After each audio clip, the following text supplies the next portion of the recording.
क्या हम फिर अपनी प्रशंसा करने लगे? क्या कुछ अन्य लोगों की तरह ये हमारे लिए आवश्यक है कि हम आपको सिफारिशी पत्र दिखाएं या आपसे मांगे? आप लोग तो हैं हमारा पत्र जो हमारे हृदय पर अंकित रहता है और जिसे सब लोग देख और पढ़ सकते हैं। आप लोग निश्चय ही मसीह का वह पत्र हैं जिसे उन्होंने हमसे लिखवाया है। वो पत्र स्याही से नहीं बल्कि जीवंत ईश्वर के आत्मा से, पत्थर की पट्टियों पर नहीं बल्कि मानव हृदय की पट्टियों पर लिखा हुआ है। हम ये दावा इसलिए कर सकते हैं कि हमें मसीह के कारण ईश्वर पर भरोसा है। इसका अर्थ ये नहीं कि हमारी कोई अपनी योग्यता है। हम अपने को किसी बात का श्रेय नहीं दे सकते।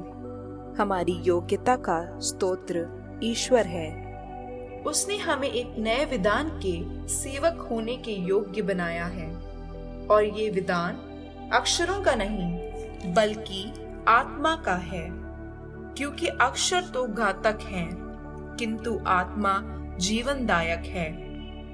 उस विधान के अक्षर पत्थर पर अंकित थे और उसके द्वारा प्राण दंड दिया जाता था। फिर भी उसकी महिमामय घोषणा के फलस्वरूप मूसा का मुखमंडल इतना दीप्तिमय हो गया था कि इस्राएली उस पर आग जमाने में असमर्थ थे। यद्यपि मूसा के मुखमंडल की दीप्ति अस्थायी थी। यदि पुराना विधान इतना महिमामय था तो आत्मा का विधान कहीं अधिक महिमामय होगा।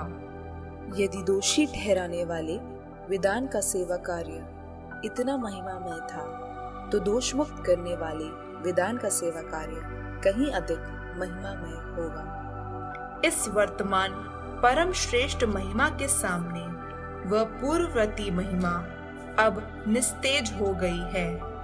यदि अस्थायी विधान इतना महिमामय था तो चिरस्थायी विधान कहीं अधिक महिमामय होगा।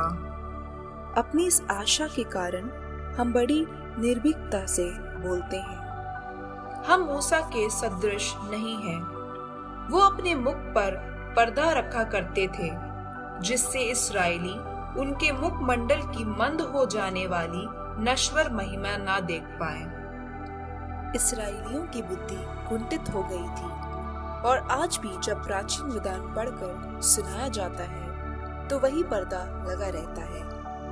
वो लगा रहता है क्योंकि उसे मसीह ही हटा सकते हैं। जब मूसा का ग्रंथ पढ़कर सुनाया जाता है तो उनके मन पर आज भी वो पर्दा पड़ा रहता है, किंतु जब कोई प्रभु की ओर अभिमुख हो जाता है तो वह पर्दा हटा दिया जाता है। क्योंकि प्रभु तो आत्मा है और जहाँ प्रभु का आत्मा है वहाँ स्वतंत्रता है।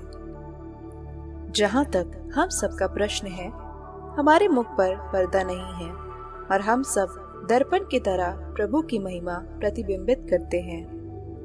इस प्रकार हम धीरे धीरे उसके महिमामय प्रतिरूप में रूपांतरित हो जाते हैं और वो रूपांतरण प्रभु अर्थात आत्मा का कार्य है।